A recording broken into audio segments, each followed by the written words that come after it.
y global en el propósito y funciones de la provisión de la educación.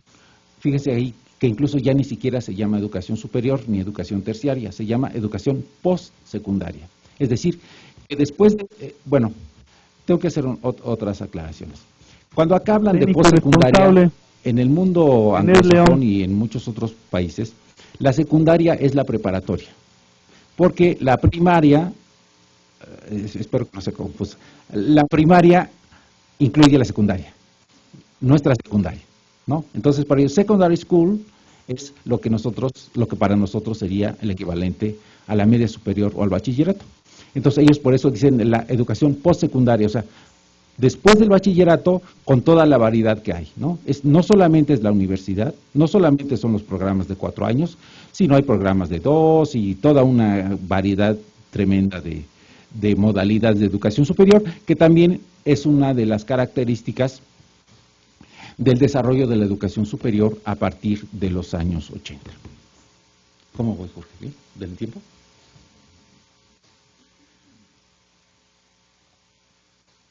Bueno, ahora una diferencia también entre internacionalización y transnacionalización. En cuanto a lo que ocupan. En este caso, en la internacionalización, lo que se ocupa los instrumentos son las redes académicas, que también es una característica muy clara de la globalización en la actualidad y sobre todo en el mundo del conocimiento. También los hermanamientos solidarios entre universidades, que hay asociaciones a través de la firma de convenios, reconocimiento de títulos, de estudios, en fin, una serie de cuestiones.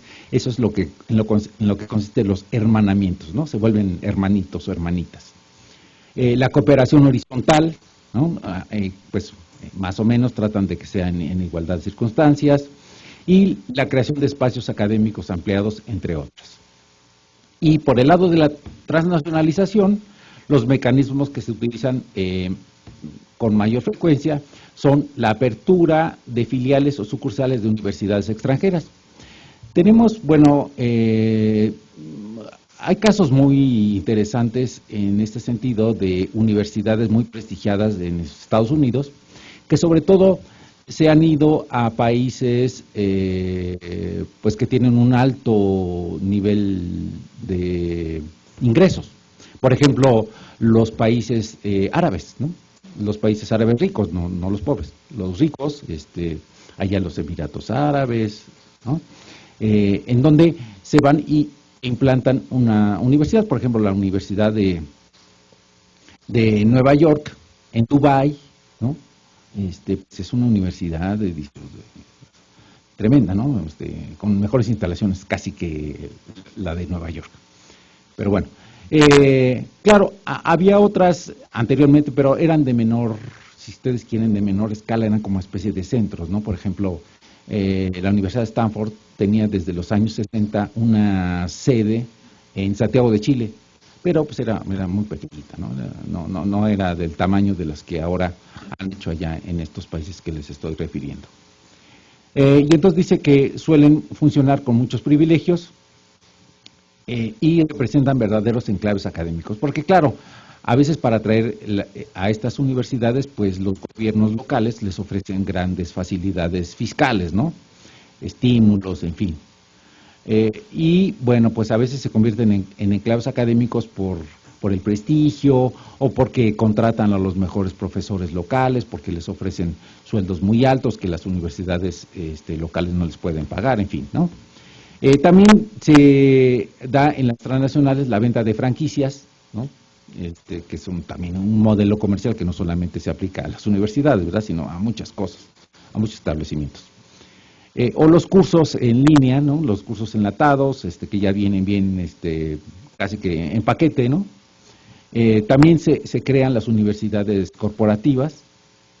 Hace rato incluso estaba, ahí Amanda me estaba ayudando a hacer este PowerPoint y vimos en un anuncio ahí en el correo electrónico donde anunciaba un curso de creo que 2 o 3 semanas para que uno creara su propia universidad corporativa. Entonces decía, cree su propia universidad corporativa, en 3 semanas asista a este curso, tal, ¿no? Y bueno, otra son las universidades virtuales internacionales, estas que vemos también con anuncios por todos lados, ¿no? Estudia una maestría a distancia, no sé, en 1 año, 2 años, sin salir de su casa, de su oficina, tal, ¿no? Es parte de la transnacionalización de la educación superior. Ahora, en América Latina, pues la internacionalización de la educación superior al principio fue pues lenta, ¿no? Primero un poco tardía, apenas de hace unos 20 años, y como respuesta a estas coyunturas de integración comercial y económica, ¿no? A raíz de la firma de estos tratados comerciales. Y una de las cosas que también se ha visto desde el principio y ahora parece ser que todavía persiste, es el que a estudiantes procedentes de familias pobres o empobrecidas no siempre cuentan con el capital cultural y económico suficiente para aprovechar la movilidad académica.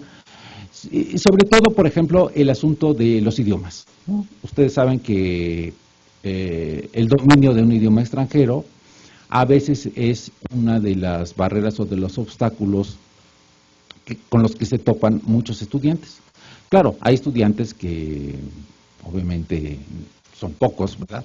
Los que fueron a escuelas bilingües o que sus papás les pagaron cursos intensivos o cursos más formales del aprendizaje de idioma extranjero. Y bueno, pues esos tienen ventajas sobre aquellos que pues nada más tuvieron lo que les enseñaron en la secundaria y en la prepa, ¿no? O los cursos que se toman en las universidades. Entonces ahí hay una especie como de, vamos a llamarlo, inequidad, ¿no? Porque no son las mismas condiciones, y entonces por eso algunos estudiantes pues pueden sacar mayor provecho de estas oportunidades académicas que otros. A pesar de que, bueno, si ustedes ven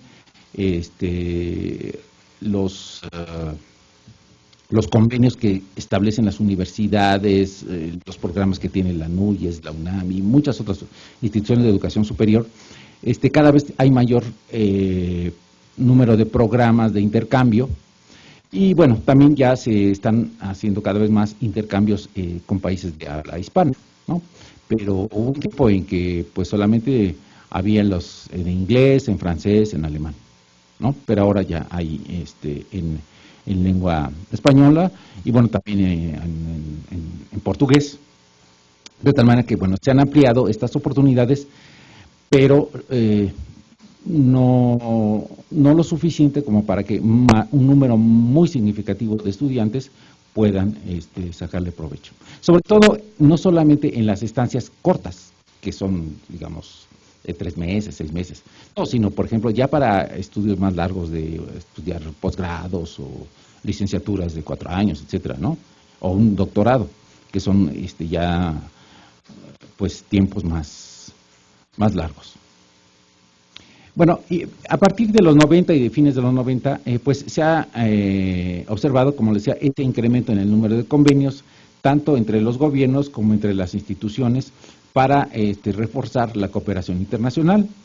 Y también, bueno, se privilegia o se trata de privilegiar las actividades innovadoras de la internacionalización. Entonces, distintas modalidades de cursos, lo que se llaman las dobles titulaciones.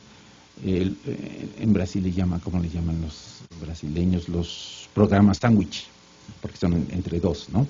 Luego, hay también un interés creciente de los investigadores para adquirir una formación doctoral en el extranjero, pues porque también viene el asunto de los estímulos, de entrar al Sistema Nacional de Investigadores, de entrar a los programas del PROMEP, ¿no? Y con ellos el avance en la carrera académica es a través de estudios de posgrado, y bueno, pues en la guerra de las credenciales, pues la que tiene mayor prestigio a veces vale más, o se piensa que vale más, más bien, se piensa que vale más, y entonces, pues algunos tratan de irse a obtener sus posgrados en el extranjero. También, a pesar de los esfuerzos, ha habido una dificultad para internacionalizar el currículum, porque a veces, bueno, se supone que se tiene cierta desconfianza de los conocimientos de otros países o de otras culturas, ¿no? Luego a veces es muy difícil por el asunto de las inercias institucionales, ¿no? Ustedes saben, no sé, tenemos casos ejemplares, ¿no? La Facultad de Psicología o la carrera de Pedagogía, que tardan más de 30 años en cambiar su plan de estudios, ¿no? Imagínense. Entonces, este es un asunto a veces altamente conflictivo, porque en el terreno local hay grupos que no propician el cambio, ¿no? Y luego a veces también el asunto de la identidad cultural y la autonomía universitaria.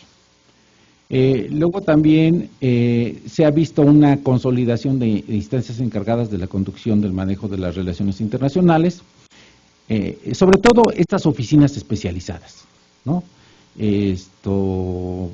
Por ejemplo, en el caso de la UNAM, tenemos desde que empezó el doctor Narro, no sé si en el 2007 o poquito después, o fue en el 2009, que se creó la Oficina de Globalización e Internacionalización, que se encarga de pues ver todo el asunto de los convenios de colaboración y de intercambio académico entre las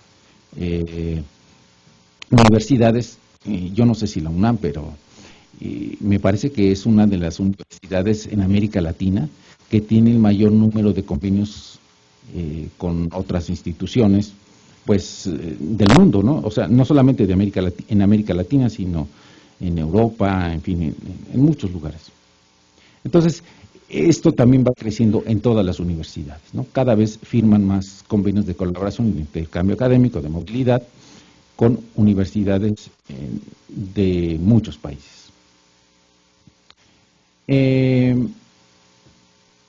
En este sentido también, desde fines de los 90 y hasta la actualidad, se han creado pues estructuras, mecanismos, asociaciones de cooperación interregionales, como es el Grupo Montevideo de las universidades del Mercosur, ¿verdad? En el año 2003, por ahí, se creó en América Latina, promovida por la UNAM, la Red de Macrouniversidades de América Latina, el Espacio Común de Educación Superior de América Latina, aunque antes había ya algunas asociaciones, por ejemplo, la Unión de Universidades de América Latina, que es ya desde hace más de 60 años, pero que no tenía mucha actividad como la que tiene, por ejemplo, ahora, que es toda una organización latinoamericana a la que pertenecen más de 200 universidades, que tiene sus mecanismos de acreditación, en fin, ¿no? Pues estas asociaciones han ido creciendo, han ido madurando. Y también persiste esta tensión entre lo que en un tiempo fue la cooperación solidaria, como digamos, un poco al estilo de lo que les señalé, de algunos países que otorgaban pues becas completas para los estudiantes durante 4 o 5 años, a lo que ahora son los programas pues más bien cortos, ¿no? De 6 meses. Sigue habiendo maestrías y doctorados, pero ya en menor número comparado con las estancias cortas, ¿no? Y pues el nuevo escenario de los proveedores transnacionales que ya les mencioné anteriormente. Ahora, entrando al terreno de los estudiantes internacionales,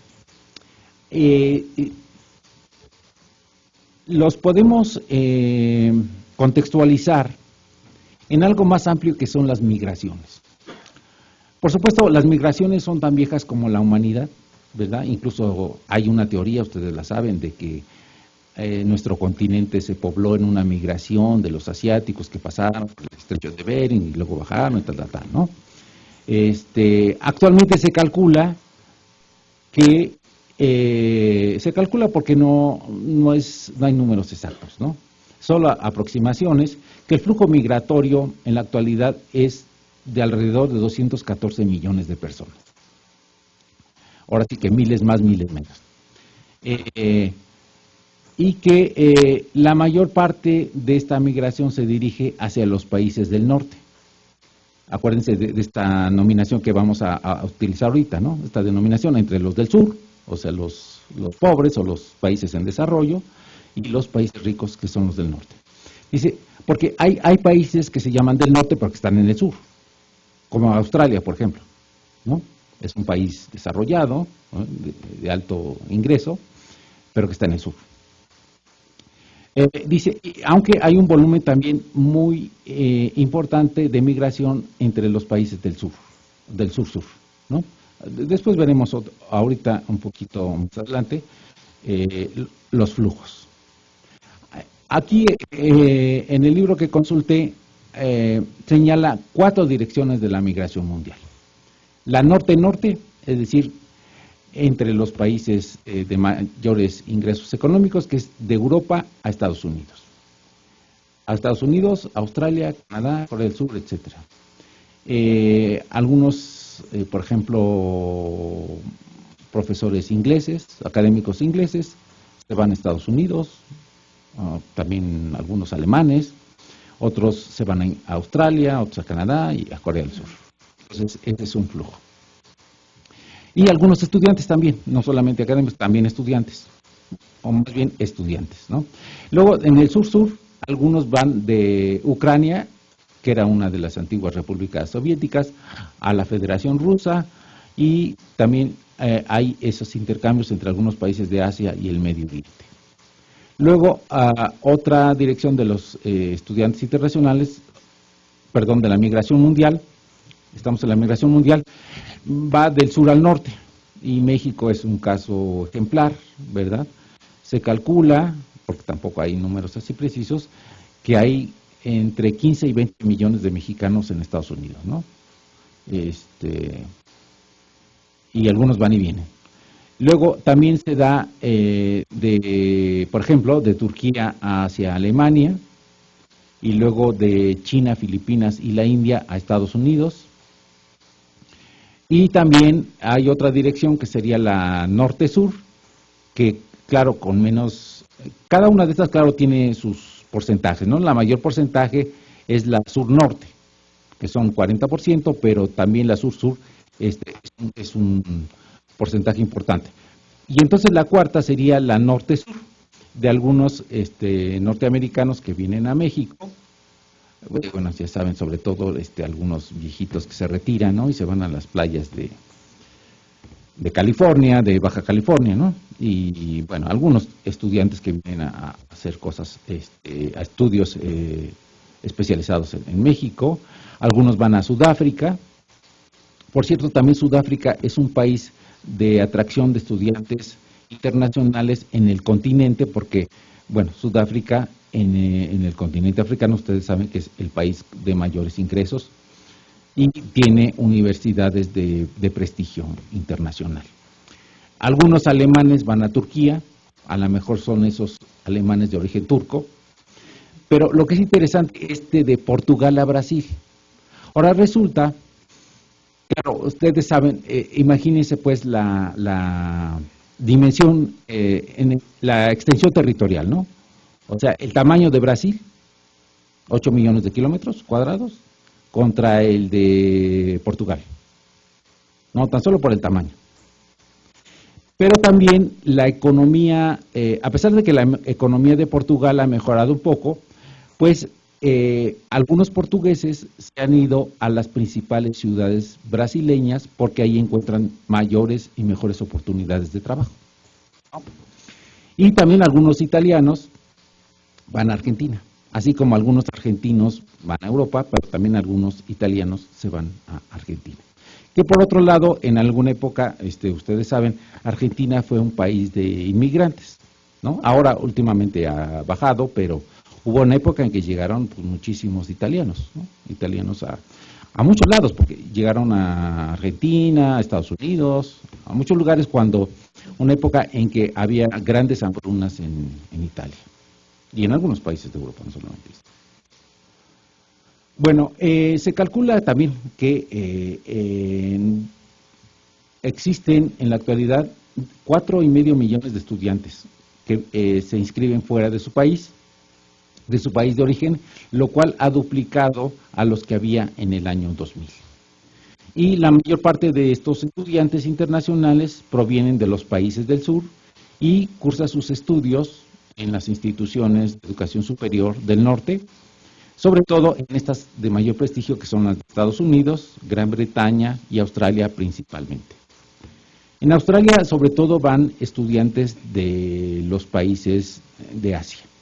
Es una receptora importante y no sé si ustedes se acuerdan cuando expuso Marion que para estos países, estos tres países, los estudiantes internacionales representan una fuente muy importante de ingresos porque pues las colegiaturas que pagan los estudiantes son muy elevadas, ¿no? Y en esos países, además de que son elevadas, pues los extranjeros todavía pagan más. Entonces, y sobre todo para Australia, digo, por el tamaño de su economía, y bueno, es creo que una de las 4 principales fuentes de divisas, los pagos que realizan los estudiantes internacionales. Entonces, de ese tamaño es la importancia económica para algunos países el que reciban estudiantes internacionales. Sin embargo, dada la dinámica de la globalización, es muy probable que estos destinos tradicionales cambien como resultado de políticas educativas en algunos países como Canadá, China, Taiwán, Singapur, estos que ven ustedes, incluyendo México, que plantean atraer más estudiantes internacionales en el futuro. Y en el caso particular, China tiene una meta muy bien establecida, que se propone registrar o invitar a 350,000 estudiantes internacionales, sobre todo provenientes de África y de otros países asiáticos, para que cursen programas de corto y mediano plazo. No sé si ustedes se han encontrado por ahí, yo me he encontrado en la red varias convocatorias de los chinos, de universidades chinas, para estudiar, licenciaturas o posgrados, ¿no? No me he puesto a averiguar bien exactamente los requisitos, porque está en chino, no, está en inglés, pero pero sí, está muy amplia la oferta de becas para ir a China. Bueno, entre los beneficios de la internacionalización, algunos de ellos, ¿no? Serían el fortalecimiento de la investigación y la producción de conocimientos, porque se supone que se va a hacer estancias cortas o medianas o largas a esos centros que son los más importantes en la generación y difusión de conocimiento científico y tecnológico. También, pues, se mejora la internacionalización del currículum, en el caso de incluir en los currícula conocimientos recientes, de frontera, en fin, ¿no? También se mejora el prestigio y el perfil de la institución, decir, bueno, es que ahora tenemos intercambio con, no sé, con Harvard o alguna de esas universidades o con las universidades inglesas o alguna de Europa, ¿no? Luego también hay un incremento en la orientación internacional del académico, es decir, como que se abren las redes, esas redes académicas, se participa en proyectos de mayor envergadura, con mayor financiamiento, hay más relaciones, aumenta el prestigio, etcétera, ¿no? En el caso de los profesores e investigadores. Luego también hay una mayor conciencia de la internacionalización de los estudiantes. Pues claro que es muy atractivo para un estudiante pues conocer nuevos países, nuevas personas, nuevas culturas, ¿no? Digo, al menos a mí así me pareció y supongo que a muchos con los estudiantes con los que he platicado sí les encantaría hacer o tener una experiencia de internacionalización en alguna universidad de algún otro país, o incluso a veces hasta del propio país, ¿no? Y también, bueno, pues aumenta la cooperación y la solidaridad internacional. Aquí son solamente unos ejemplos, son muy poquitos ejemplos de organizaciones promotoras de intercambio y movilidad. En este estaría el programa Fulbright. Es un programa que está originalmente fue financiado por el Congreso de los Estados Unidos y precisamente se llamó así en honor a un senador, el senador William Fulbright, que bueno, pues empezó a extenderse o a recibir estudiantes de muchos países y pues decir que de todo el mundo. Le acaban de dar el premio Príncipe de Asturias a la ¿cómo se llama? A la Concordia, a este programa que pues se inició por ahí de los años 50 y que les digo, pues al menos yo fui becario de este programa y esto es muy interesante. Conocer a gente de todo el mundo, hacen seminarios preparatorios para entrar a la universidad, en fin, entra uno en contacto con gente y con culturas de todo el mundo. Este programa, el programa Erasmus, que es un programa que financia la Unión Europea, es ahorita tal vez el mayor, o cuando menos uno de los mayores programas por su alcance, por el número de personas que participan, por el financiamiento que tiene, y que no solamente es para los estudiantes de la Unión Europea, sino se ha extendido a las distintas regiones del mundo. En un principio, pues, era solo para los europeos y este programa se originó a partir de los acuerdos de Bolonia. Ustedes saben que en estos acuerdos de Bolonia se asociaron las universidades de los distintos países que formaban la Unión Europea. Después incluso se agregaron otros países europeos que no pertenecen a la Unión Europea. Y entonces este programa, pues, acaba de sufrir una actualización, una transformación. Hay una nueva época que se llama Erasmus Plus y que no solamente da cursos académicos, sino también cursos de formación, de actualización en los empleos, en oficios, etcétera, para que se mejore la formación académica y la formación profesional de los jóvenes europeos. Y en el caso preciso de la educación superior, el programa Erasmus Mundus es el que se ha ampliado a otras regiones del mundo, ¿no? El otro es el conocido Servicio Alemán de Intercambio Académico, el DAAD, ¿verdad?, que también ofrece las becas para ir a las instituciones alemanas. El Consejo Británico, la Agencia Japonesa de Cooperación Internacional.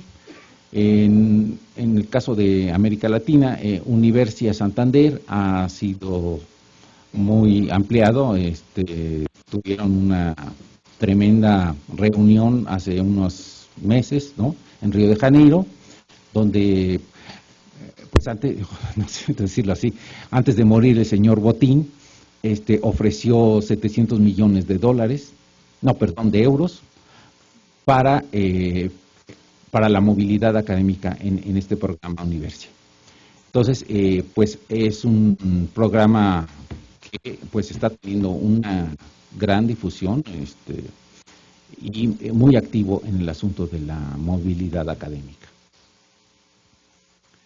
En América Latina se ha intentado en los últimos años crear, un poco a la manera de lo que hizo la Unión Europea, el espacio común de educación superior. A partir también de lo que fueron los acuerdos de Bolonia en la Unión Europea, que se firmaron en el 99, se creó ese espacio común de educación superior, que, como les decía, en Europa ha sido el más exitoso porque pues han participado jóvenes y no tan jóvenes, los académicos, en muchísimas acciones de intercambio, ¿no? Sí, casi que cada estudiante europeo,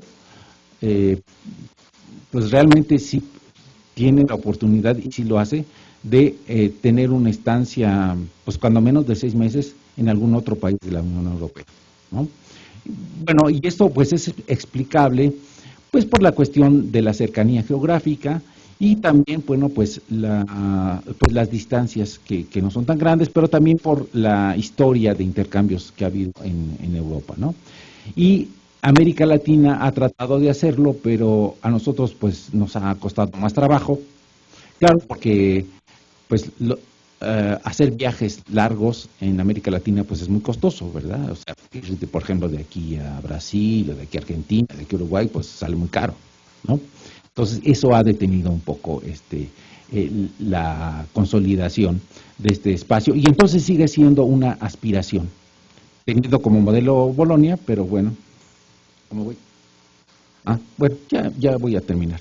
Y entonces sigue siendo una aspiración la construcción de este espacio. Se ha hecho también en la educación a distancia y se ha avanzado en convenios y más instituciones participantes. Y bueno, pues aquí se trata básicamente de hacer un mercado común de conocimientos y un espacio para los saberes y bajo una filosofía de intercambio de materiales y de innovación. Lo que se ha avanzado es hasta la Declaración de Salamanca, donde se creó ese espacio iberoamericano, es decir, que también se integran América Latina, España y Portugal para ampliarlo y tener mayores oportunidades en estas tres grandes áreas, ¿no? La investigación, el desarrollo y la innovación. Y aquí hay una serie de elementos críticos de la internacionalización de la educación superior, que es con lo que voy a terminar. Y bueno, son algunas cosas que se han derivado. Por ejemplo, se han derivado los rankings internacionales y regionales. Ya también Mario nos habló con mayor detalle de lo que son los rankings, sus implicaciones y de cómo pues también se están dando esas dinámicas y las reacciones de las instituciones frente a ellos. También se han hecho programas académicos conjuntos, lo que decía la doble obtención de grados.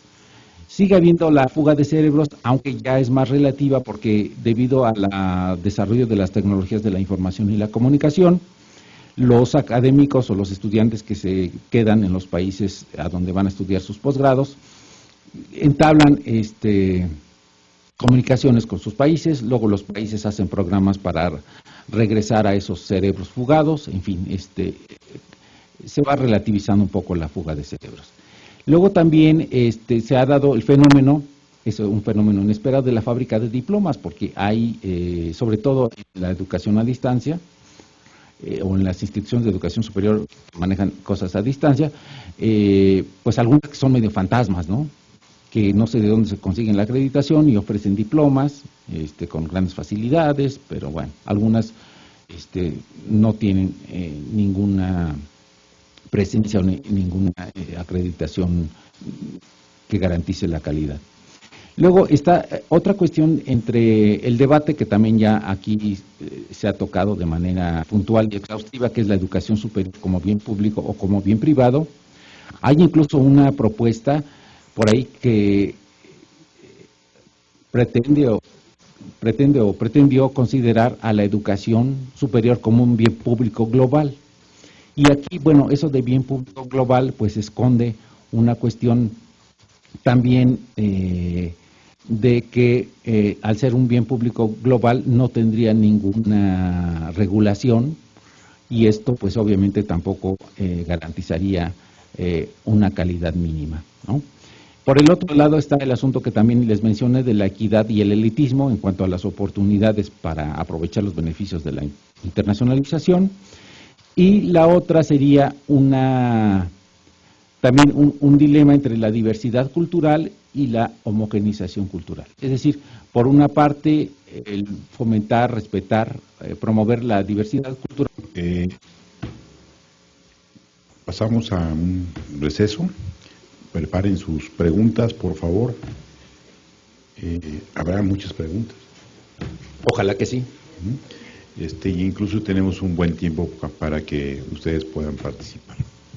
Entonces nos vemos aquí a las 25 para las 7 y recuerden las sedes foráneas que esperamos sus correos, al correo ya establecido, con sus preguntas. Dice, ustedes saben más lo que está sucediendo en un laboratorio de investigación en Nueva York que lo que está sucediendo aquí abajo en nuestro laboratorio.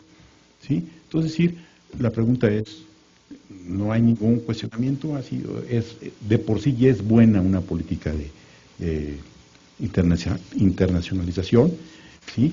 Y pues traté de hacer tiempo para en realidad la pregunta para que entraran más, ¿no? Pero así te la planteo cómo va, ¿sí? Sí, bueno, creo que la primera es que yo creo que hubo varias razones para que se observe este incremento de la internacionalización.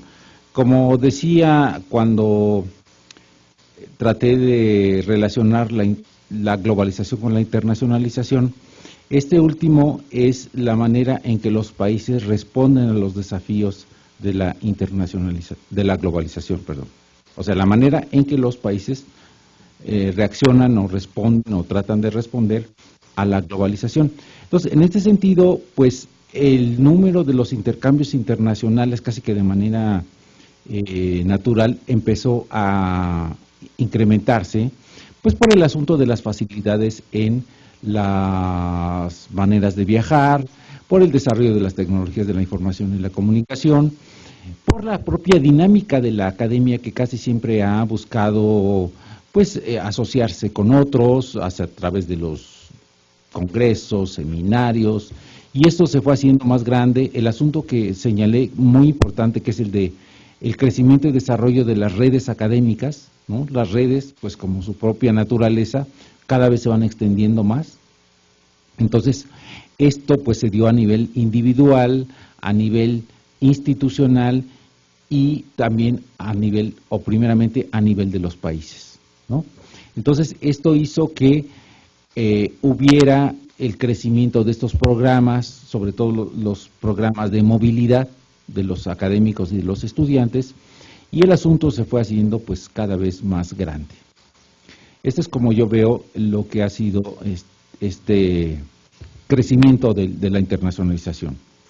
Ahora, en el segundo caso hay de todo, ¿no? Por un lado hay a quienes la experiencia internacional los desarraiga totalmente de su entorno, ¿no? Se vuelven más papistas que el Papa, ¿no? Algunos otros, al contrario, fortalecen más su identidad, ¿no? A algunos otros les abre horizontes que pues nunca se hubieran imaginado, ¿no? Me viene al caso, a lo mejor no es el mejor ejemplo, pero a mí es uno de los que me parecen más ilustrativos. ¿Cómo fue que Gandhi se fue a estudiar Derecho a Inglaterra, ¿no? En los años, pues no sé, los años 30, 40. Y entonces él, esa experiencia que tuvo en Inglaterra, pues para nada le mermó sus ideales y su afán por independizar a la India de Inglaterra precisamente, ¿no? Y entonces, bueno, él aprovechó lo más que pudo ese contacto que tuvo en las universidades inglesas, no sé si fue en Oxford o alguna de esas, ¿no? Y bueno, pues regresó a su país y encabezó la independencia de la India. Y bueno, pues por otro lado hay esos casos como los que tú mencionas. Hay otros casos en que la gente dice, no, pues yo estoy mejor aquí que en otros. Hay también he sabido de casos en que los propios profesores o los propios investigadores de los países centrales, ¿no? de estas universidades muy prestigiosas, pues tratan de atraer a los estudiantes más brillantes de cualquier lugar del mundo y le dicen, no, pues aquí te quedas, primero eres mi asistente, pero después tú vas a agarrar tu camino por ti mismo, ¿no? Es lo que está sucediendo con muchos estudiantes, porque también ocurre que en algunos países de Europa hay un envejecimiento de la población, ¿no? Y entonces, pues, algunas universidades, algunos departamentos de investigación, pues necesitan gente nueva.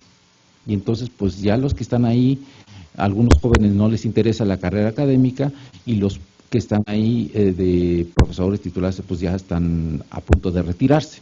Entonces, pues llegan ahí, sobre todo los chinos y los hindúes, ¿no? Y aunque van de todos lados, pero ahí también pues se quedan porque les ofrecen mejores oportunidades que en sus países no se las ofrecen, ¿no? Vemos como por ejemplo en el caso de México, algunos jóvenes que se van de posgrado, cuando regresan, pues resulta que no hay plazas, ¿verdad? No hay donde puedan trabajar o aplicar los conocimientos que han adquirido de allá, y bueno, pues algunos, incluso aunque quieran, pues no tienen oportunidades. Otros, bueno, otras, pues también sucede que se enamoran por allá, hacen familia y bueno, se quedan, ¿no? Y el caso, bueno, pues también el otro, ¿no? De lo que señalas de estos colegas de la Facultad de Psicología que están más enterados de acá, es como si no hubieran regresado, sino que están físicamente, pero sus intereses, su trabajo, su actividad está en otros circuitos. Una vez haciendo mi investigación para mi tesis de doctorado, entrevisté a un profesor de la Facultad de Medicina Veterinaria que acababa de regresar, yo no me acuerdo de qué universidad, si era de Australia, no sé dónde, y le pregunté, oiga, ¿y cuál es su tema de investigación? No, bueno, a mí me interesa el comportamiento de las ballenas y que no sé qué. Dije, órale, esto con los problemas de la medicina veterinaria y zootecnia en México, pues tiene poco que ver, ¿no? Pero bueno, hay de todo, pero sí, incluso, claro, hay algunos países que pueden, de alguna manera directa o indirecta, pues como atraer talentos, y otros de plano hay convenios en las becas donde el estudiante que recibe la beca pues se compromete a regresar a su país, ¿no? O si no, el propio país dice, bueno, aquí puedes estar nada más 2 años después de que termines, o 1 cuando mucho, para lo que le llaman adquirir experiencia profesional, pero después te tienes que regresar. En fin, así está el panorama.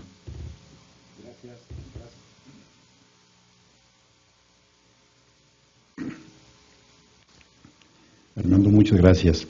Marta Patricia Gutiérrez Cardona, de la UAP, de la Dirección General de Innovación Educativa, supongo, de la DGIE, dice que en las referencias que pusiste para la unidad, el texto de Albert Ignite, hablan de estudios donde se muestran que las principales motivaciones para la internacionalización no son necesariamente económicas, sino que se encaminan al fomento de la investigación y a incrementar la comprensión entre distintas culturas. No sé si estuvieras en condiciones de darles como algunas referencias sobre este tema, y si no las tienes aquí a la mano, se las ponemos en el blog, ¿no? Bueno, a reserva de que la pongan en el blog, hay un documento que me parece interesante, que es uno del Banco Mundial, que se publicó en el 2005, que se llama La educación superior en América Latina, su dimensión internacional, es del 2005, y bueno, son varios autores, pero ese libro, que además lo puede descargar en internet, tiene casos interesantes de la internacionalización en diversos países de América Latina. Primero hacen una contextualización, precisamente esta señora que les digo que es una especialista, Jane Knight, que es una de las coordinadoras. Ella hace una como especie de conceptualización de lo que es la internacionalización, dimensiones, dilemas, etcétera, ¿no? Y después vienen lo que es la internacionalización en América Latina, y luego vienen estudios de casos por países. Entonces, aunque las cifras no son tan recientes, porque bueno, finalmente las mayorías son hasta el 99, de todas maneras sí da un panorama interesante de lo que es la internacionalización de la educación superior. Y en el artículo que recomiendo de Albach y Knight, es de un número especial que publicó Perfiles Educativos, me parece que en el año 2006, donde hay varias contribuciones, varios casos sobre la internacionalización en la educación superior de América Latina.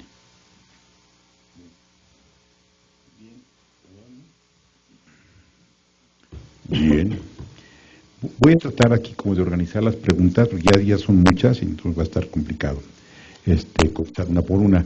Pero si la UNAM tiene experiencias de internacionalización, si tiene algún sitio de enseñanza en otros países, que si no corre la globalización de la educación superior, el peligro de desvirtuarse al considerarse primordialmente como un negocio académico, como lo señala Alba. ¿Qué se puede hacer para que no pierda este carácter? O como decías tú, el bien público global, ¿o cómo era? Sí, bien público global. O sea, que no pierda ¿no? Aquí hay una que creo que es la pregunta, que es muy larga, pero con comentarios, de la UAMEX, lo está remitiendo Maximiliano Valle. Creo que redondea mucho de las preguntas. Creo que con esta pregunta se pueden contestar varias. Dice, nos llama la atención que aunque en uno de los textos recomendados la internacionalización de la educación se asocia a relaciones de poder y económicas, a relaciones económicas, es decir, a obtener ganancias, para las instituciones que reciben estudiantes significa obtener recursos y para los estudiantes, no en todos los casos, les permite revalorizarse más para encontrar un empleo. Hasta donde sabemos, no existe evidencia contundente de que los aportes a la generación de conocimientos o el llamado mejoramiento de la calidad de la educación bajo este esquema de internacionalización. Dado esto, ellos se preguntan, o más bien te preguntan, ¿la internacionalización y la movilidad estudiantil no será una forma de legitimar nuevas formas de exclusión, igual que está ocurriendo con los rankings, antes que verdaderamente se tiende a formar parte de la producción internacional de conocimiento? Y la segunda es, ¿por qué pensar que la internacionalización, por ende la calidad de una institución, se mide a partir del número de convenios que se tiene, sin considerar las dificultades económicas de muchos estudiantes para poder participar en programas de movilidad, pues las becas no son suficientes o no le llegan a tiempo, debido a que no existe claridad en etcétera? Cuestión aquí. Pero entonces aquí la pregunta sería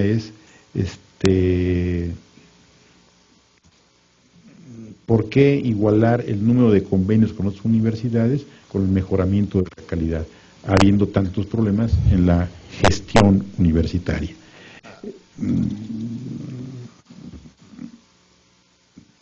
Sí. Bueno, yo no sé si ella ha dicho eso, pues si lo dije está mal, ¿no? Obviamente que la calidad de una institución de educación superior pues no se mide con el número de convenios.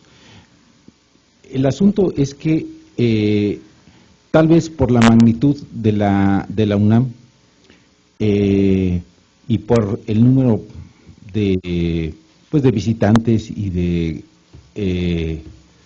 académicos y estudiantes que van a otras partes del mundo, pues es que tiene tantos convenios. Porque por otra parte, la realización y la firma de un convenio pues no asegura inmediatamente o automáticamente que se vaya a hacer los convenios. Eso también tiene que ver con los recursos disponibles y yo creo que cada vez, como les decía yo, cada vez es mayor el número de programas de movilidad a nivel internacional y nacional.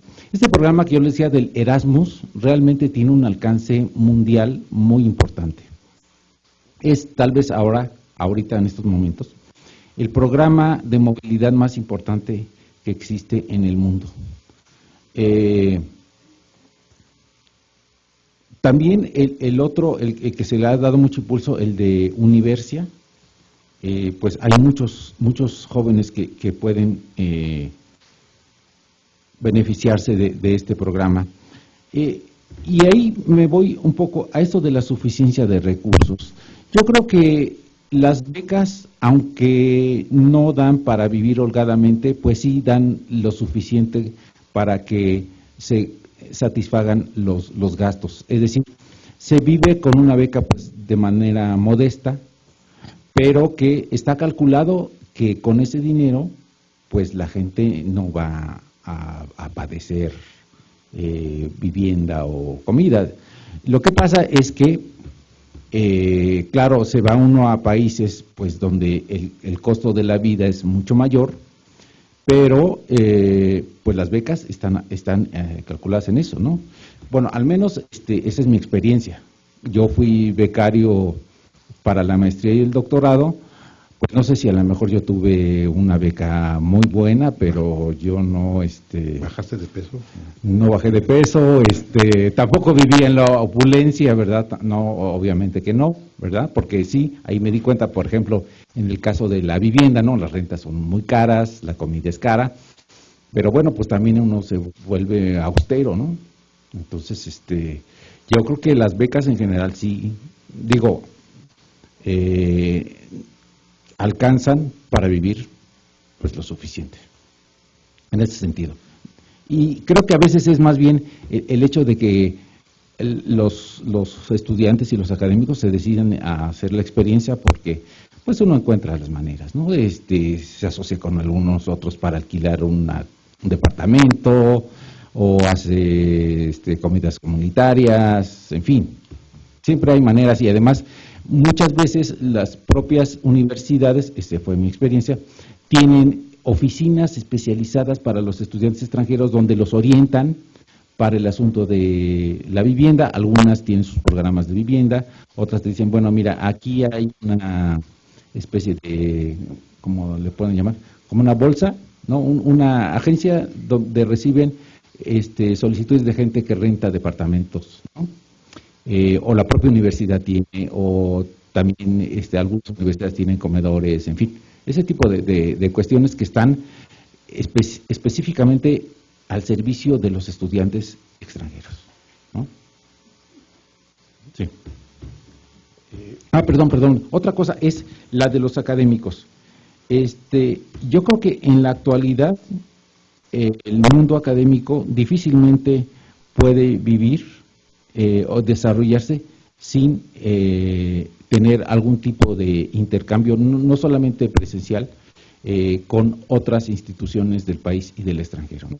Creo que actualmente son muy pocos y los que no quieren a veces es porque no quieren tener o participar en proyectos internacionales, ¿no? Creo que cada vez es mayor. Algunos se pueden hacer, les digo, de manera presencial y otros, aunque sea de manera virtual, pero cada vez hay mayor número de oportunidades para hacer proyectos con colegas de otros países. Corina Gutiérrez, también creo que es de la UAP. Corina Gutiérrez, también de la UAP, plantea, creo, 4 preguntas, pero podemos así plantear rápidamente 2, para no hacerla tan larga, creo que la podemos reducir. Aquí ella dice, en relación con lo que estás diciendo ahorita, es decir, cómo se ha hecho mucho hincapié en que la universidad debe responder a su entorno local. Entonces, con esta política de la internacionalización, ¿cómo le hacemos para no olvidar los problemas locales que supuestamente las universidades están destinadas a realizar? Dice, no puede ser que esto se interprete como una visión excluyente y opuesta a una perspectiva regional de la educación superior. ¿Cómo superar esta visión? Te piden que por favor amplíes un poco más el concepto de universidad corporativa y si realmente hay indicadores duros que nos pudieran demostrar que la internacionalización ha incidido en la calidad de la educación superior en países como el nuestro.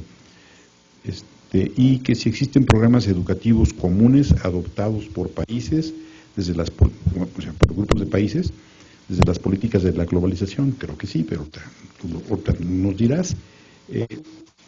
Creo que con eso podemos resumir las muchas preguntas que han llegado antes de que pasemos a sus preguntas. Sí, yo creo que las universidades no, al menos las que conozco, no se vuelcan totalmente hacia lo internacional y olvidan lo local, sino al contrario, muchas veces hay programas que en su inmensa variedad, imagínense toda la variedad de temas y de programas que no existen que se pueden hacer entre las universidades, pues hay unas que están enfocadas al desarrollo local, ¿no? Es decir, cuando se va a estudiar a algunas universidades extranjeras, Bueno, pues a veces los estudiantes plantean los problemas del conocimiento o los problemas de sus propios países. Hay incluso a veces en las universidades pues gente que es especialista, no sé, en desarrollo económico, en desarrollo agrícola, solo por decir algo, entre muchísimos temas que existen. Entonces, ahí pues también los estudiantes llegan y plantean sus proyectos, es decir, no necesariamente tienen que adaptarse a lo que está ahí, sino ellos llevan sus propias necesidades de conocimiento, ¿no? Y entonces, en ese sentido, la propia experiencia es muy enriquecedora porque se llega, además de los profesores que están en esas universidades, bueno, otros compañeros que también ahí plantean pues situaciones similares o aportan experiencias valiosas, y eso se convierte en una verdadera experiencia de conocimiento muy enriquecedora, ¿no? Además, pues, claro, ahora ya existe el Internet, pero muy desarrollado, pero muchas de esas universidades también tienen bibliotecas muy ricas en cuanto al material que tienen, ¿no? Entonces, ese es otro plus de ir al extranjero. Aunque te puedo plantear un caso muy cercano a nosotros, ¿no? Por ejemplo, en la UNAM hay un grupo excepcional, sobre todo de jóvenes, mujeres jóvenes, investigando el área de biomédicas. Y están en un área totalmente internacional. Cada semana por videoconferencias se comunican con medio mundo y tienen proyectos en común. Una amiga de nosotros, María, se fue a su postdoc, como dicen, a París, y está metidísima en un laboratorio, pero estudiando cosas de punta, pero cosas que uno diría, bueno, ¿y qué onda con esto? Pues ya veremos de qué nos puede ser de utilidad en México, pero está haciéndolo, incluso sorprende que, a mí en lo personal me ha sorprendido ver esto, un talento increíble de un grupo de jóvenes, menos de 30 años, que ya estén en cuestiones muy complicadas, de cuestiones de genética y la bioquímica y no sé qué, y los riñones y la presión arterial y no sé qué, pero están atendiendo las demandas de investigación seguramente están detrás de todo esto empresas farmacéuticas y que no están aquí. Entonces uno dice, afortunadamente, y es muy padre, todavía se juntaron en París todas las chavas, como 30 estudiantes que están por allá, y sacaron su foto y su video, lo subieron ahora con esto que está aquí, ¿no? Y no hay todavía ese desarraigo, pero también se corre ese peligro. Sí, claro, sí, es como todo, digo, hay beneficios y también hay riesgos, ¿no? Así como hay quienes encuentran, pues realmente formación excepcional, que solamente ahí se podría, pues sí, hay otros que de plano se alejan, ¿no? De los temas prioritarios de su país. Sí, hay de todo, imagínate, pues, todos los campos que hay en el conocimiento, pues debe haber de todo. Y bueno, quizás estoy respondiendo muy negativamente a esto de internacionalización por el tono de las preguntas que han llegado, ¿sí? Y decía aquí una de las preguntas de una chava, supongo que a ser joven, es Salvador Oseguera, que plantea el problema de cuáles son las políticas que tiene que hacer una universidad pública para aprovechar la internacionalización, ¿no? En términos como política de la propia universidad. Entonces yo creo que ahí está un problema. Y ya me metí, ya como que me entusiasmó el tema, entonces ustedes son los que deben preguntar, no yo. Pasamos a hacer preguntas con ustedes. Aquí abajo, a la derecha.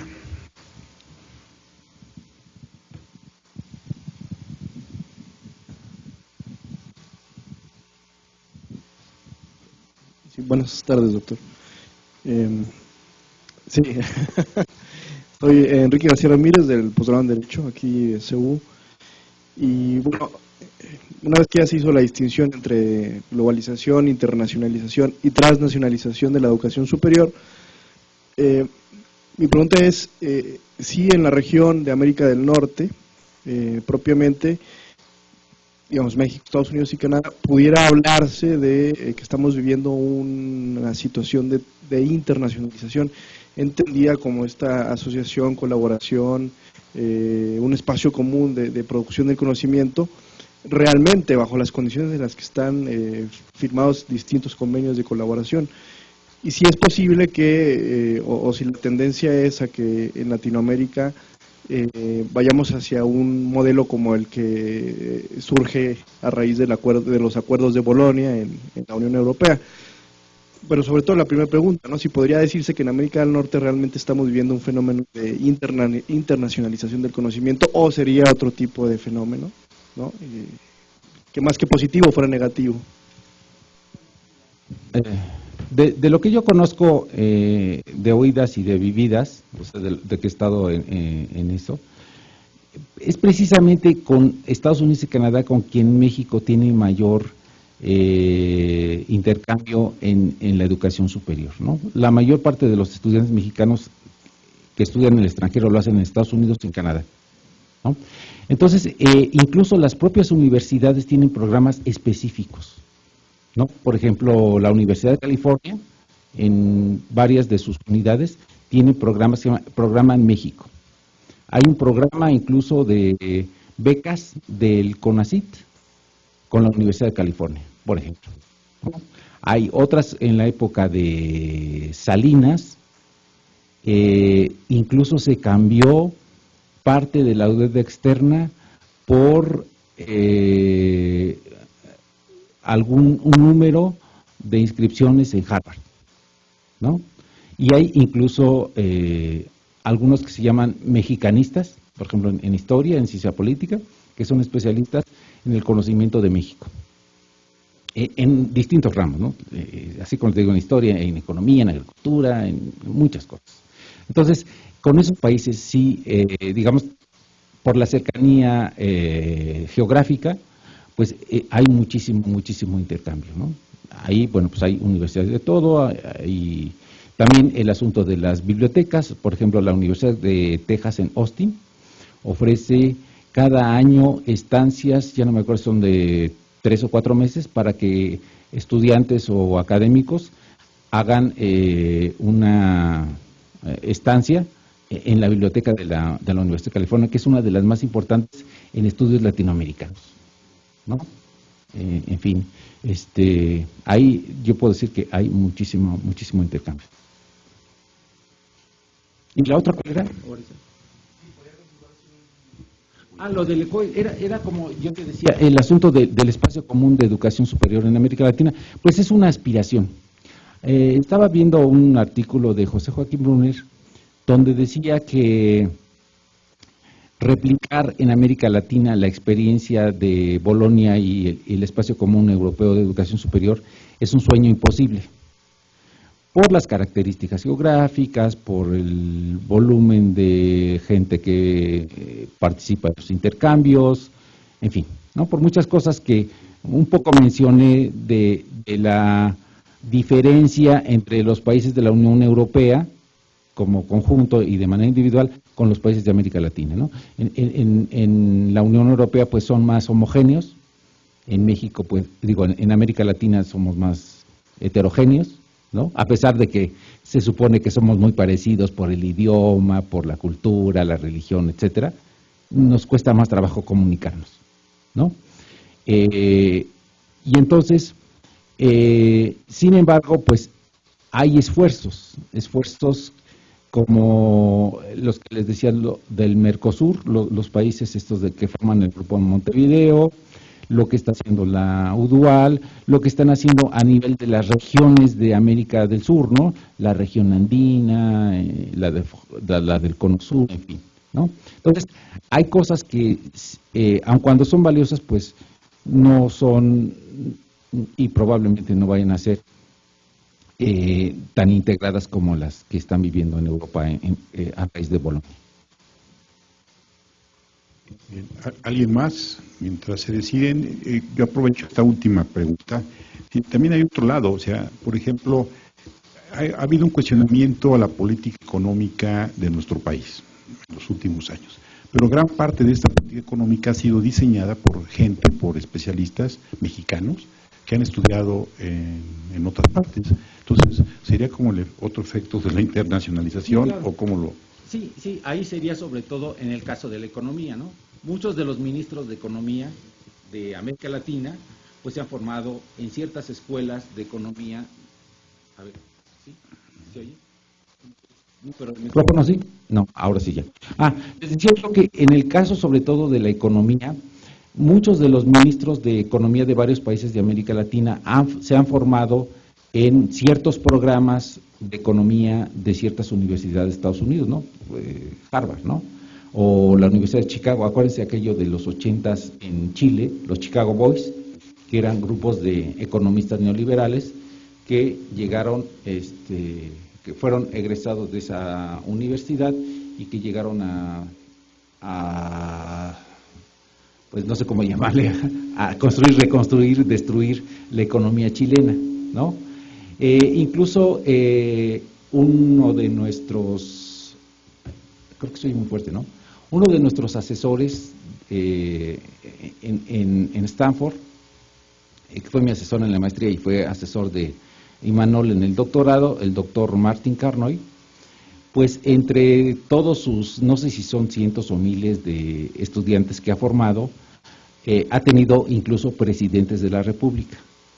El que fue presidente de Perú yo no creo que fue después de Fujimori, Alejandro Toledo, doctor en economía, pues Martin Carnoy fue su director de tesis, ¿no?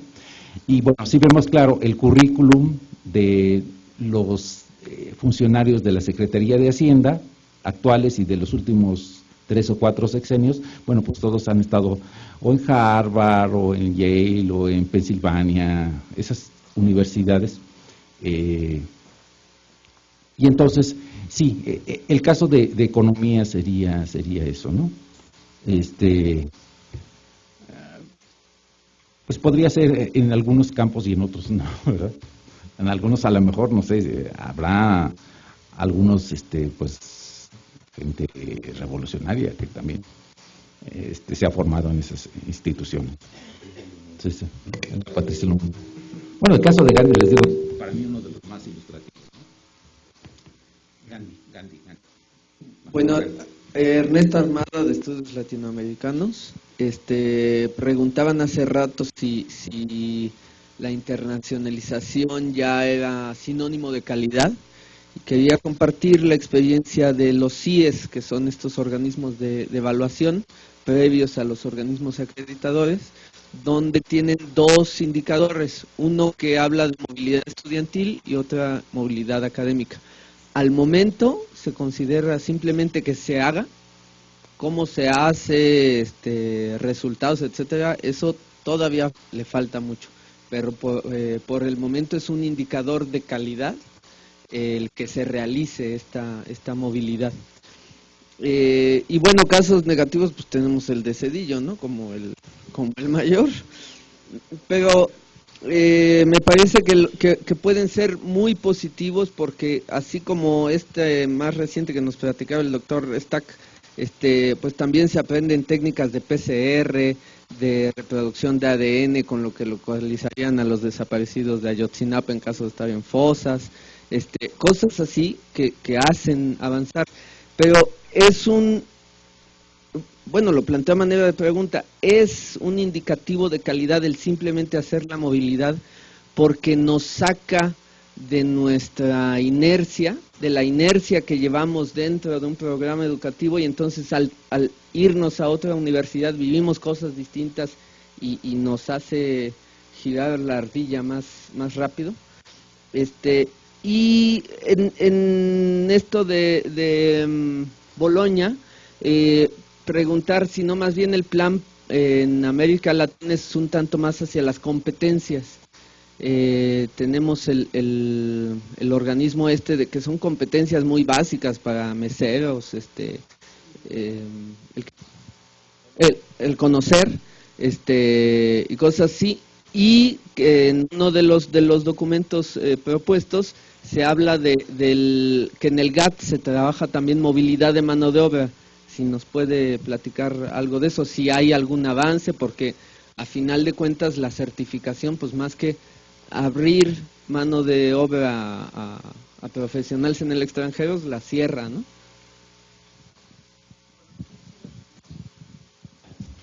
Así que otra vez, o esperamos, ¿cuántas más? Sí. ¿Otra? Otra vez de una vez para... Sí.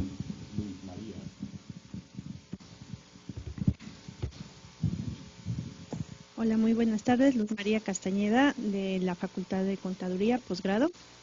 La pregunta son dos preguntas. Por un lado es, en relación a las políticas, se ha comentado durante la sesión que dentro de las universidades, principalmente extranjeras, ha habido un conjunto de iniciativas que promueven este intercambio entre diferentes zonas. En el caso de México, en términos de políticas, hay claridad en los términos de favorecer precisamente esa movilidad hacia las instituciones con presupuesto o con algún tipo de indicador en donde realmente se favorezca y que pueda ser comparativo a nivel internacional. Esa es, por un lado, una pregunta. La otra pregunta es específicamente en términos de las universidades, si nosotros tenemos algún referente dentro de las universidades que nos pueda permitir identificar realmente la evolución que han tenido las universidades cuando se internacionalizan, ¿no? Hoy podemos tener un ejemplo de México, de la UNAM en términos de la internacionalización o del trabajo de internacionalización que hace en las diferentes sedes de Canadá que tiene, parece que de España, de Estados Unidos, etcétera. Pero ¿qué otras universidades han hecho este trabajo y en ese sentido qué tanto se ha impactado que se tenga referencia? Y por último, un comentario. La semana pasada, recuerdo, en la sesión de Marión, se hablaba precisamente de la parte de MOOCs y de su influencia en algún momento respecto al trabajo que han hecho algunas instituciones.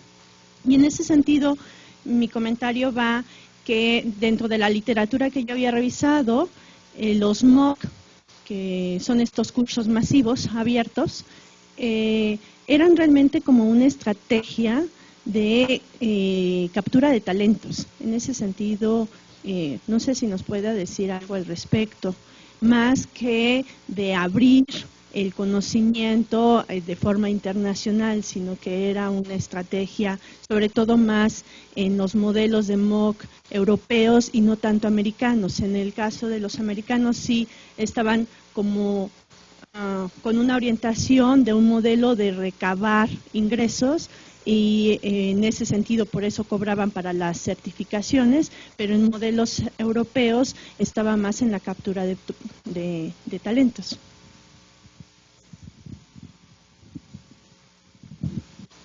¿Ya? Bueno, entonces el asunto de la calidad y la internacionalización de Ernesto.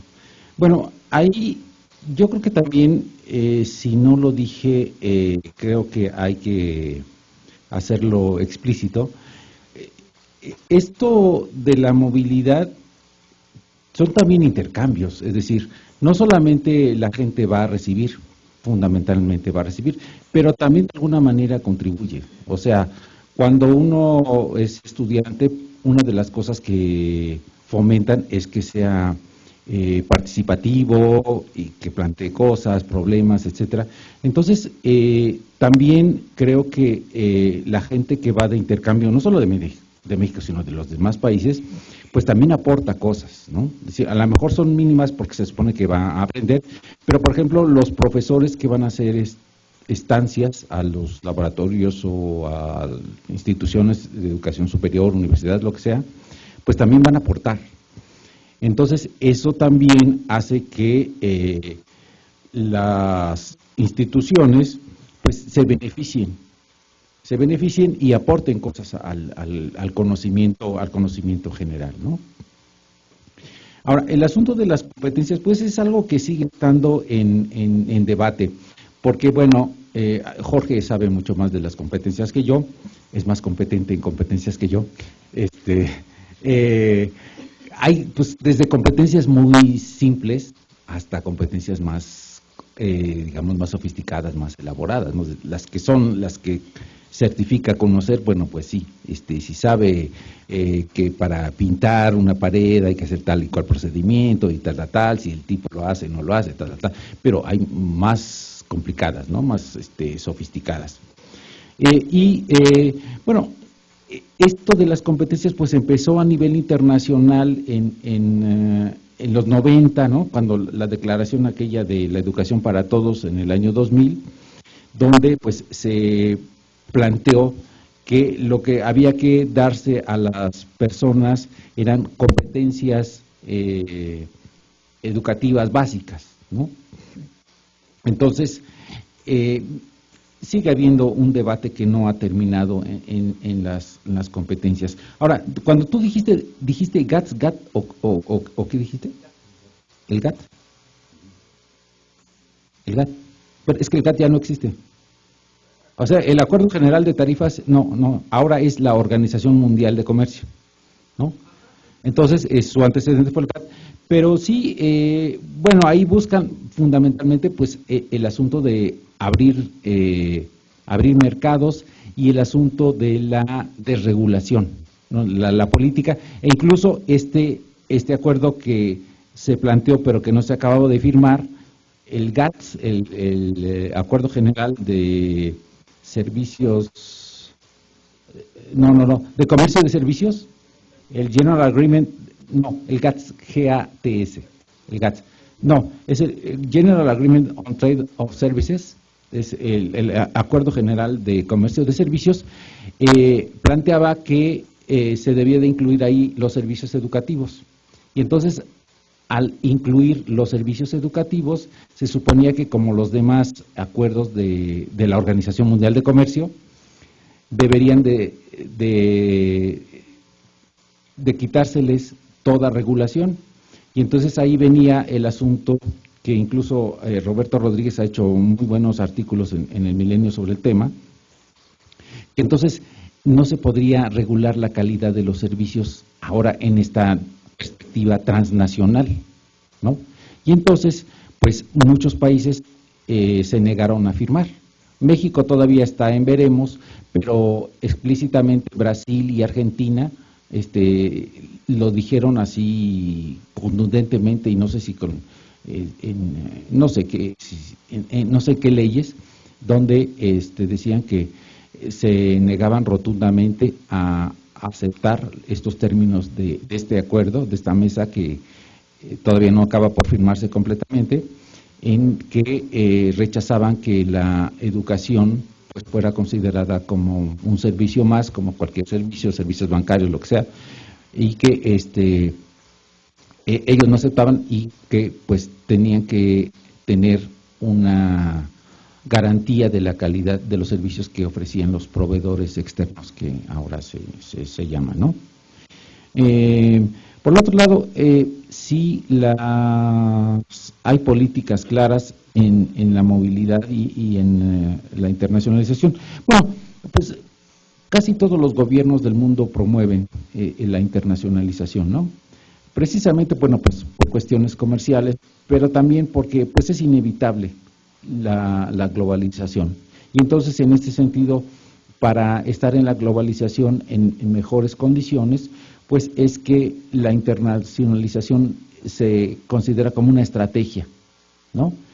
Tenemos el caso que mencionó Marion y que me parece uno de los más ilustrativos, una política, pues es una de las políticas más claras que hay, que es el caso de Brasil, que ha lanzado este programa que se llama Brasil Ciencias Sin Fronteras, en donde se plantea en los próximos, creo que son los próximos 10 años,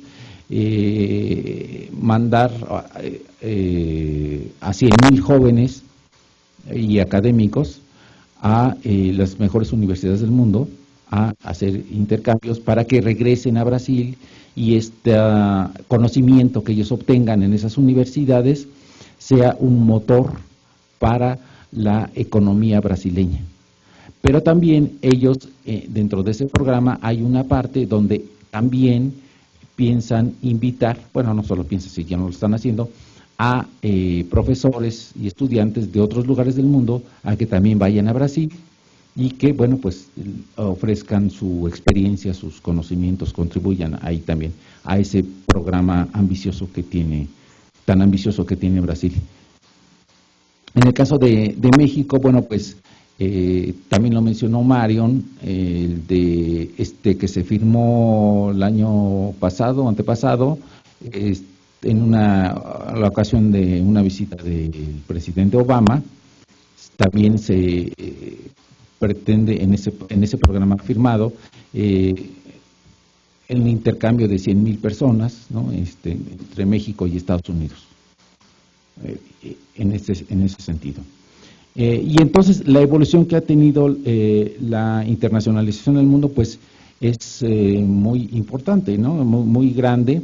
En el caso de esta universidad, la Universidad Nacional, pues en los años que llevo aquí me he dado cuenta que la universidad ha procurado fortalecer la internacionalización y pues lo vemos con los colegas que tienen o tenemos oportunidades de hacer estancias o intercambios en otras universidades de cualquier parte del mundo, no solamente de Europa, Estados Unidos, sino también de América Latina. De hecho, personalmente yo he tenido en los últimos años más contacto con las universidades latinoamericanas y una que otra europea que con los Estados Unidos. Y también he visto que hay más estudiantes latinoamericanos aquí en nuestra universidad. A mí me ha tocado en mis cursos recibir, no muchos, pero sí recibir en cada curso que doy estudiantes de Chile, de Colombia, en fin, ¿no? Y además muy buenos estudiantes. Finalmente el asunto de estos cursos abiertos y a distancia, perdón, se llaman cursos masivos abiertos o MOOCs, como le quieran llamar.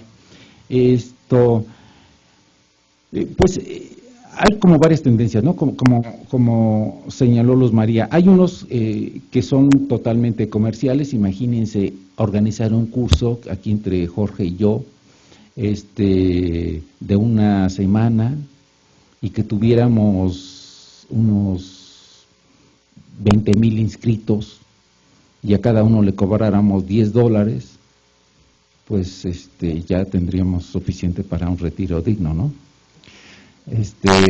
Desafortunadamente no somos tan famosos, no tenemos así prestigio mundial, y entonces pues a lo mejor se inscribirían uno que otro, y además si se enteraran de que cobrábamos, pues cerraban el curso, ¿no? Por falta de asistentes. Pero bueno, y claro, hay otros, en este caso también, y Jorge sabe mejor que yo, la UNAM ha organizado ya varios cursos. Judith nos ha dicho, ¿verdad?, de los que ha organizado ahí desde la CUAED, no sé si son como 20 o 30, y estos sí obviamente son sin fines de lucro, no son tantos. Bueno, desconozco el número exacto, pero ya se han organizado en varios temas, y claro, pues son sin fines de lucro, no, nada más es cuestión de inscribirse y de cumplir algunos requisitos de formación o alguna cosa así, ¿no?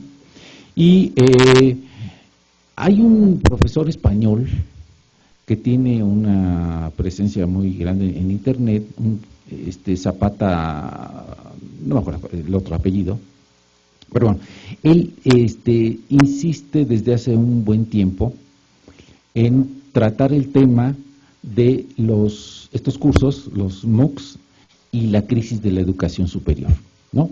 Él no dice que los MOOCs sean la panacea para resolver los problemas de la educación superior, o que con eso se democratice realmente la educación superior, pero sí dice que que tiene implicaciones para la democratización, pero también para estas cuestiones de la creciente comercialización del conocimiento, ¿no? En fin, una serie de cuestiones que a partir de esto, de surgimiento y en algunos casos apogeo de los MOOCs, pues pueden ser pues una herramienta útil para democratizar, pero que también tienen esos lados negativos que se han visto, como la comercialización, puede ser incluso que haya ocasiones en suplantación de personas, en cómo garantizar la calidad, la evaluación, en fin, una serie de cuestiones que están ahí implicadas y que tienen que ver con principios, pues incluso básicos del aprendizaje, ¿no? Es más efectivo así, cómo garantizas que realmente la persona está aprendiendo, cómo te das cuenta, en fin, ¿no? Una serie de implicaciones a partir de la aparición de estos cursos, o de esta modalidad de curso a distancia, ¿no? Que claro, o sea, algunos los van a ser más sofisticados, ¿no? Imagínense también todo el conocimiento que ya hay en la elaboración de los materiales audiovisuales para usarlos en la educación a distancia, ¿no? O sea, hay años, ya hay, podemos decir, décadas, ¿no?, de experiencia, de conocimiento acumulado en este tipo de materiales, que, bueno, pues a lo mejor algunos son mejores que los que se usan en los cursos presenciales. Pues bien, damos por terminada nuestra sesión el día de hoy. Los invitamos a nuestra próxima sesión. Nos despedimos de las sedes a distancia. Agradecemos a nuestro equipo allá atrás, técnico, y el apoyo. Muchísimas gracias. Y especialmente pues le agradecemos al doctor su presentación, y en nombre del seminario del que tú también perteneces te hago entrega de este reconocimiento. Muchas gracias. Gracias.